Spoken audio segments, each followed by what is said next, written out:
This is gonna be my review of Jujutsu Kaisen episode 12, I think. This episode probably deserves a better review than I'm about to give it. I'm just trying to get caught up at this point. I've fallen so far behind with these. I took a lot of notes, but I could have taken more. This episode had so much going on. There's a lot of intricate shit that I just am not going to remember to talk about. That I just didn't write down my notes. But this will still be a long video either way. So the episode opens with some nice music I wrote down.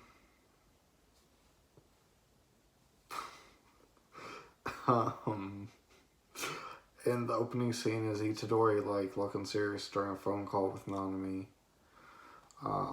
Presumably learning what's going on with Yoshino. And that leads us to the beginning or the ending of the last episode. I don't know why I wrote down nice music. I don't remember the music at all, but it must have been nice. I imagine it was dramatic given the context of the scene, but I have no idea. I don't even fucking remember. I took these notes like 2 days ago. Nanami's back in the sewers where he met Mihito and fought and stuff, so you can assume he's looking for him. There's a bunch of the curses there at the hideout, and so Nanami is gonna have to fight like a horde of curses, and there's another person with him. Don't know who that guy is or what his relation to Nanami is, but he's there.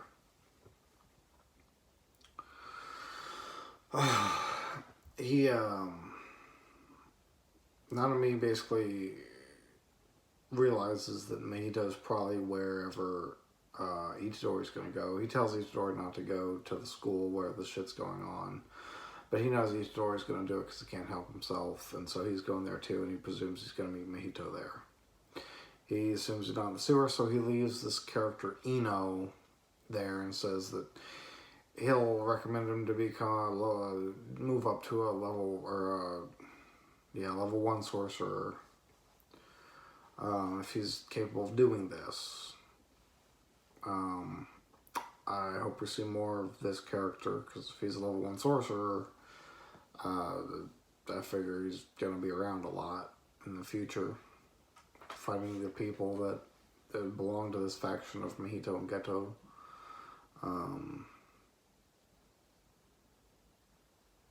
Yeah. So Nanami leaves. We cut back to Itadori. He's in a hallway and he's trying to leave. Ichiji kind of stands in front of him and tells him not to go, but Itadori just goes past him and apologizes because he knows Ichiji can't actually bring himself to stop him. And Ichiji, he wants to save Itadori's life, but at the same time he can't stop him from pursuing his goal. It would be just as bad to stop him from going and killing himself as to stop him from trying to save someone else, basically. So we come back to the scene where Itadori comes in on Yoshino and the school. We see that Yoshino has a weird jellyfish curse thing. It's basically a Shikigami, like what Fushiguro summons. It's one of them weak fucking things.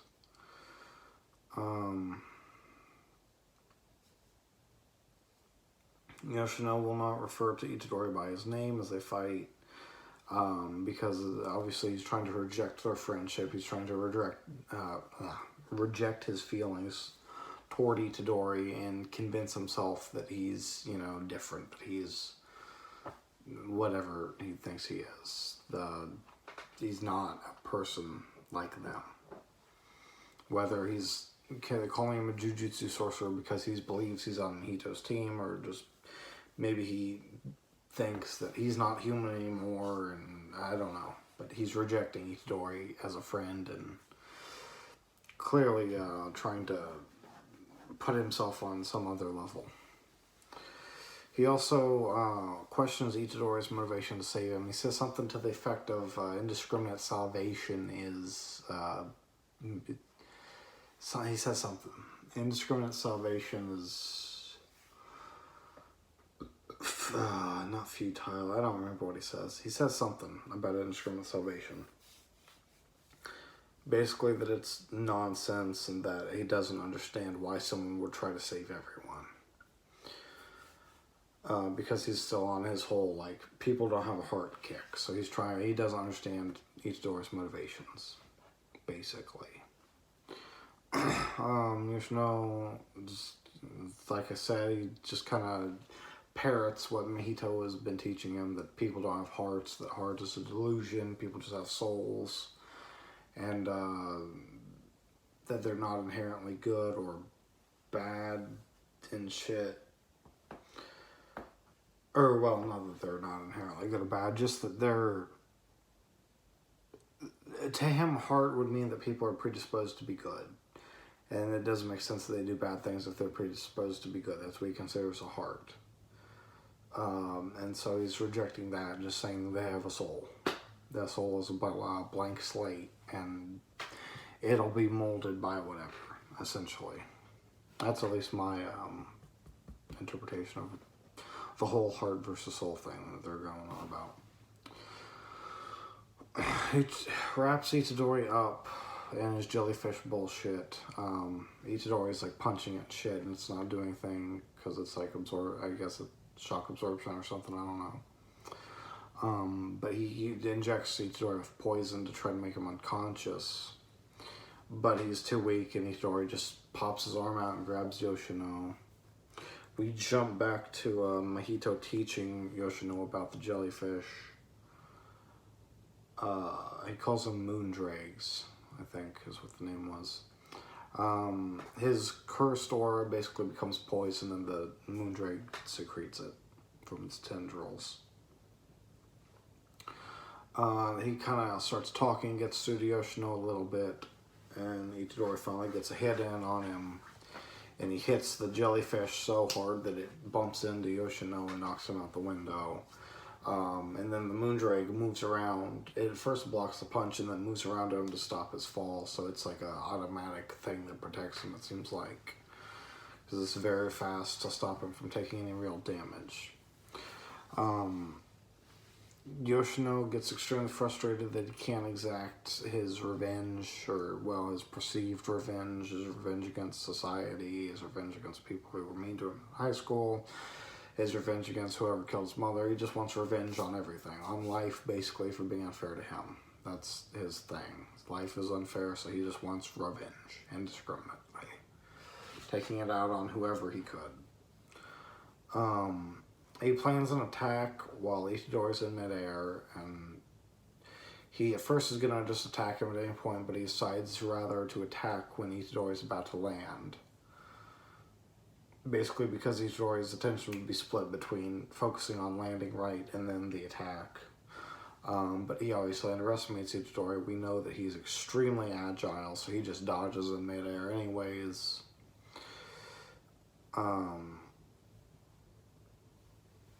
And then he deflects one of Yoshino's attacks, and then Itadori finally says something that gets through to Yoshino, basically telling him that he's trying to convince himself of the ideology that Mahito has been teaching, that people don't have hearts, that people just have souls. He basically tells him he's just trying to convince himself of that. He's trying to convince himself that he's this murdering person, that he can hurt people and do all this shit. He wants to believe, Yoshino wants to believe that.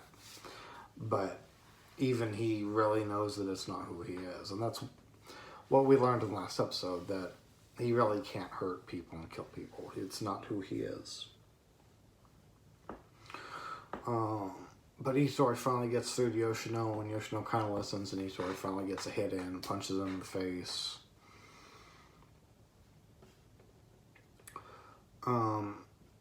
Itadori kind of comes in and he just keeps talking about, I don't know what's going on, but you gotta stop, or something to that effect. And I started to think, like, at first I assumed that Itadori knew that Yoshino's mother was dead, but apparently he didn't. Because he's just kind of saying all this shit, you know, basically telling him his ideology's fucked up and he doesn't understand why he's doing all this. And then Yoshino basically says that people can't have hearts because he can't accept that someone could have a heart and then kill his mother. That someone could have a heart and curse them and kill his mother, because how could you do such a thing? Again, going back to the whole like heart would be inherently good as opposed to souls being a blank slate thing. That's, again, my interpretation. It's not necessarily the mangaka's intent. But that's just how I got it. The voice acting in this particular scene was superb. Yoshino's voice like cracks and stuff and sounds like an emotional adolescent, so that was really good. And yeah. So he throws out another attack at Itadori because he's desperately trying to not deal with the pain. He's not trying to accept the reality that people have hearts and can be compassionate but also evil. He wants to believe that people are like two-dimensional, that they're either good or bad. He doesn't want to believe there's, you know, 3 dimensions to people. So he's trying right now, he's trying to attack because Itadori represents reality and he's trying to reject reality, essentially. Itadori allows himself to be struck by Yoshino's attack, but immediately after that, Yoshino asks why he did that, and he stops attacking him, and he's kind of shocked, and he's kind of, you can tell he didn't mean to actually hurt Itadori, and he's now coming to the realization of what he's doing and stuff, and Itadori tells him that he's sorry, he didn't understand what was happening, and he asks Yoshino to explain everything, and we have a little jump cut to the end of the story, and Itadori's sitting there telling him that he's sorry and he didn't really understand what had happened, but he's going to try to help him. He invites Yoshino to join Jujutsu Tech to, you know, master his shit, and there's people there that can help him that have gone through similar things, that kind of an ordeal. And then Mahito arrives. And, you know, everything's about to go to shit because Mahito arrives. He's at the top of the steps, looming over them. Immediately, Itadori is, like, wary of him. He, you know, is like, he can tell that something's off and that this person's dangerous. Mahito doesn't hesitate to attack Itadori. It surprises Yoshino that he attacked him because Yoshino's confused and doesn't know what the fuck is going on. Mahito refers to Itadori as Sakuna's vessel to remind us that he's after Sakuna. They want Sakuna on their side to bring about the Age of Curses or some stupid shit, I don't remember.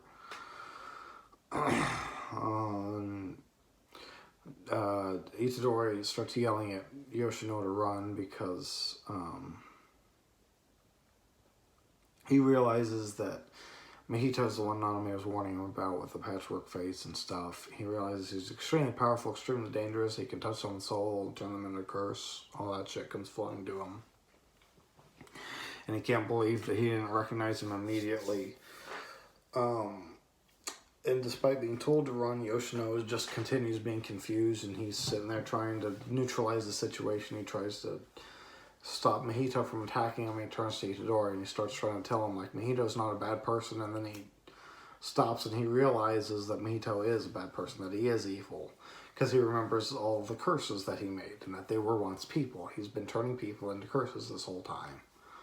And he starts piecing together. I don't know that he necessarily realizes that he killed his mother, but it's starting to make sense to him that something's off with Mahito. Mahito isn't who Yoshino's been convincing himself that he is. Mahito then, during that realization, grabs Yoshino and he starts telling him that he's special, but he's also foolish, and that he looks down on other people for being foolish. The people that are mean to him, but he is also foolish, and he's been used as well and stuff, basically. And Yoshino is just kind of frozen, not sure what to do. And Mahito tells him that he's going to die because he was foolish, and then he turns him into a curse. And just like that, that's it. Yoshino's now a curse. And Mahito can control him and tell him what to do, force him to do whatever he wants, and he makes him go and attack Itadori. I think Itadori breaks out of Mahito's grasp, or Mahito might just let him go, I don't remember, but Then Yoshino runs up and starts hitting Itadori because he can't control himself because he's one of Mahito's curses now. That's one of the things about being it, is he can control them. He's punching him though, and Itadori grabs him and stuff. I think it's interesting that when Mahito turns you into a curse, you no longer have your Jujutsu and stuff. That's weird. To me, they should still be able to use their cursed abilities, I think. So I guess we're going to need that expanded on a bit more about what idol, it's called idol transfiguration, I think, what that entails and why people can't use their curses anymore and stuff, because that's interesting. Itadori gets really fucking pissed off at Mahito. He's ready to, beat the shit out of him, but he's got to deal with Yoshino first, and he starts asking Sakura to come out and help him. He starts begging him to save him, to like he did with his heart, says he'll accept whatever terms. And then Sakura refuses it, which is just incredible, and I love his character so much. He's such a great contrast to Itadori. Itadori, who's trying so hard to just be this good person, this good-natured person, this pure-hearted person. And then Sakura is just there to act in dichotomy, just be evil for the sake of being evil. Just to be a fucking prick. He could have saved Yoshino, he could have got whatever he wanted, but instead he just wants to see Itadori wallow in his own dread and his own helplessness and laugh at him, and it's just great. And I have not seen such a perfect dichotomy between characters since I've seen Goku versus Frieza. What a fucking incredible two characters. Jesus Christ. I fucking love it so much. Mahito is just as shocked as Itadori because Mahito is thinking that this was all his plan to get force a pact between Itadori and Sakura, so that he can be in his Sakura's good graces, and he can try to work on a relationship to convince him to join their side. But this isn't going to plan because Sakura isn't making a pact. Sakura's not doing anything that anyone wants. Sakura's doing what he wants. And what he wants to do is just laugh at Itadori as he fails to save Yoshino.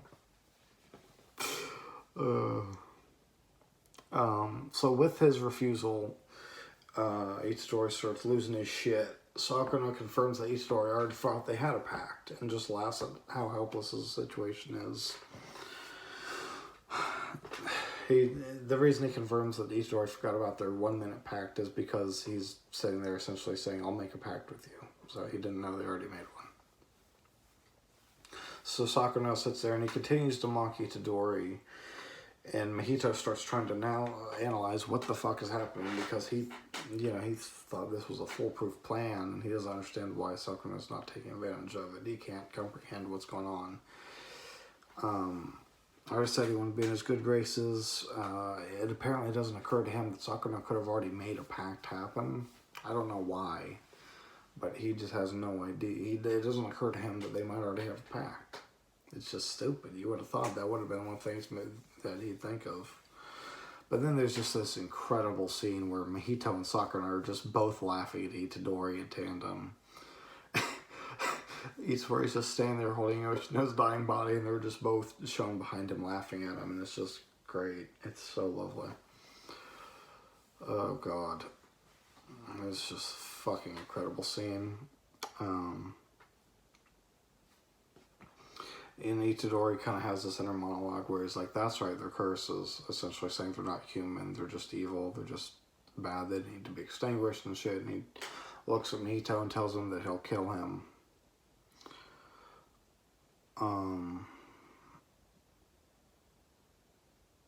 Oh wait, no, that happens after, apparently. Yoshino dies, and he kind of just asks Itadori why. Basically being, why did this happen to me? Why did all this happen? He doesn't know why all this happened to him. He doesn't realize that as much as he's a victim, he's also to blame. Because he's the one who sought out the power to kill those who had oppressed him and stuff, and that it was always just going to end badly for him. As soon as he started on a dark path, he was always going to have a horrible ending. Had he just stuck with whatever direction he was going to take with his mother, he probably would have had a better life. He would have come out of it, out of high school and stuff, but Unfortunately, Yoshino just made a bad decision and went around the worst fucking person he could have. And so they're laughing, and Itadori hits Mahito in the face with a punch. Mahito like flies up the stairs and then lands on his feet, and he starts kind of going on the same monologue he went into with Nanami, where he's going to explain that if he maintains the shape of his soul, he can regenerate from any damage. But then he starts bleeding, and he doesn't realize why he's bleeding, and then he kind of realizes that because Itadori has another soul inside of him, it's made him aware of his own soul, and so he's aware of souls and can perceive souls, and so he can actually attack Mahito's soul because he's aware of Mahito's soul. And Mahito's like shocked that Itadori could do this, and then Itadori threatens to kill Mahito. So Mahito starts trying to think of new ways to force the pact between Itadori and Sakuna. Still can't grasp, but one might already exist, and he just starts thinking he's gonna turn more people, make more people die in front of Itadori to make him madder and madder, and drive him further and further into despair, into desperation, so that Sakuna can take advantage of it. That's his plan. Mahito then says that this only really works if he's actually stronger than Itadori, and he's not sure that he is. And he comments that he's the worst kind of a person, or that he's a natural enemy or something. That basically means he's not someone he can manipulate like Yoshino. Itadori is a pure-hearted, good person, and there's no way that Mahito can make him do anything that he wants. And so it's going to be really hard for him to get Itadori where he wants. He has to manipulate like a whole bunch of the entire situation around Itadori to force Itadori to do what he wants, rather than just manipulating him directly. Which is, it'd be like if you were playing chess and you wanted your queen to be in a position to like checkmate a king, but you play the whole game without moving your queen to force the king into a position for the queen to checkmate it without moving the queen. That's basically what he's trying to do. It's like incredibly difficult to do that to somebody. Itadori just begins pummeling the shit out of Mahito, just punching him over and over and over again. Mahito kind of gets away, and Itadori kind of realizes that he's not doing enough damage, but he kind of realizes like there's really nothing else he can do, and that Mahito has some kind of a healing factor, so he just figures he's just gotta pummel him some more. He's gonna basically just beat him to death, because there's no other way he can fight that situation. And while he's doing that, Mahito thinks of starts thinking of like weapons and ways to fight Itadori and what he can use, and he decides on coming up with sharp tools, and he says something about being motivated or something. I can't remember what exactly it says. And creates these weird like chains that are like whips with blades on them, and he starts throwing them around, and they start destroying the hallway and stuff. He smiles and laughs, and he's clearly enjoying himself in this fight, even though he's in danger of dying potentially. I guess that's making it even more exciting for him. Itadori jumps out of the window or wall or whatever the fuck and lands on the ground. Mahito switches his arm to a drill and like shoots it out at him.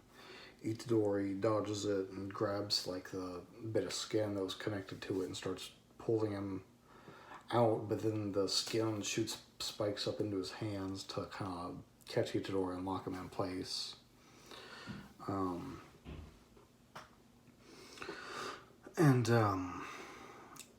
Mahito kind of thinks that he just got the advantage, but then Itadori just grabs him and throws him anyways, and kind of slams him down on the ground on Itadori's level now. And Mahito kind of comments that most people would like wince in pain and hesitate, but Itadori just ignored it and continued with his attack.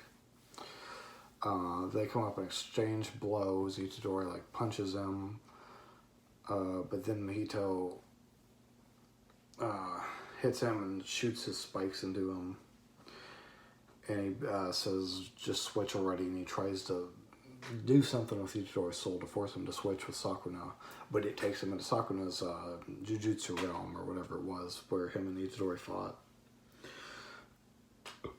And he stands before Sakuna, finding himself just underneath him, just in like he's up. Sakuna's obviously up on his throne, so it just puts in perspective where Mahito stands to Sakuna. He's nothing before Sakuna. And Sakuna says something to the effect of nothing is allowed to touch his soul, but he'll let it go this once since they ridiculed Itadori together.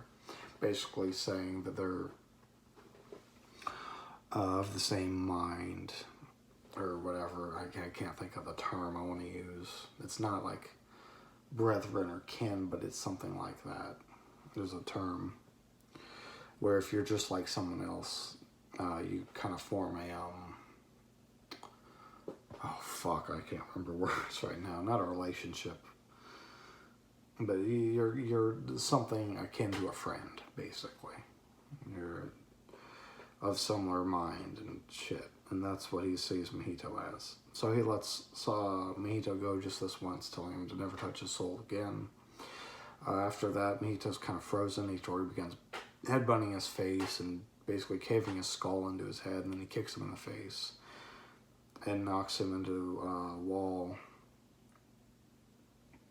And then he thinks he just beat Mahito. Mahito goes to attack him again, but then Nanami, he gets behind him, I think, and creates like a club or something, and Nanami shows up and cuts it. And Mahito has to back off, and then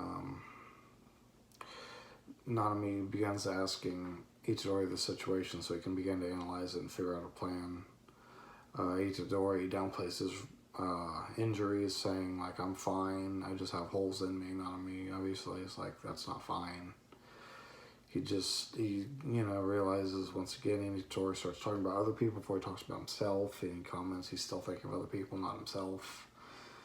But then they start talking about Mahito, and Nanami takes note that he's bleeding from his nose and begins asking Itadori what's going on, and that Itadori tells him he punched him in the face and that's what's causing the nosebleed, so he knows that Itadori's power can affect him.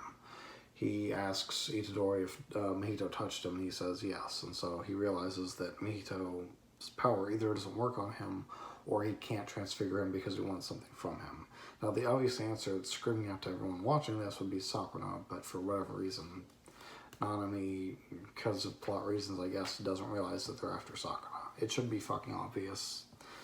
There's no other reason for him to not kill Itadori immediately, but whatever. So, by realizing that Itadori can't be affected by Mahito's power, but he can injure him, that Itadori is the greatest weapon against Mahito right now. He knows that his attacks won't work on Mahito, both because he already explained to him how his power works, so Mahito can just avoid it by manipulating his body and shit, and also that he can heal. So cutting him doesn't hurt him. He's just going to heal from it. So he plans to just help create openings so Itadori can get hits in, basically. Now, Nanami's big fist attack should do quite a bit of damage to Mahito. But if he heals, I feel like Nanami's basically out of energy at that point, and he's fucked. So that's probably why he doesn't go for that. And it seems like he can only do that in overtime, which is a specific time period, and it's just complex to get him to that point. So that's why he's planning to do this with Itadori. I don't understand why they can't call Gojo, because just like when Gojo was fighting Jogo, he like zipped away and grabbed Itadori and zipped back, so he can like warp space basically with his infinity powers. He should be able to get a phone call from Nanami to tell him where he's at, and Gojo should be able to warp right there, show up, and deal with Mahito.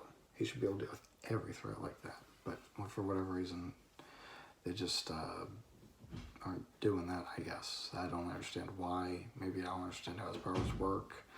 I don't know. But he warped from Jogo to Itadori and then warped back. And he should be able to do that here. And then we get to the ending. And the after credit stuff is just this weird thing where these curses are playing with this toy and sticking swords into it, and it shoots up like a jack in a box. It's really weird. I don't know what symbolizes or means or anything really about it. It was weird. And that was this episode of Jujutsu Kaisen. I feel like I had one other thing I wanted to add to it, other than the Gojo thing.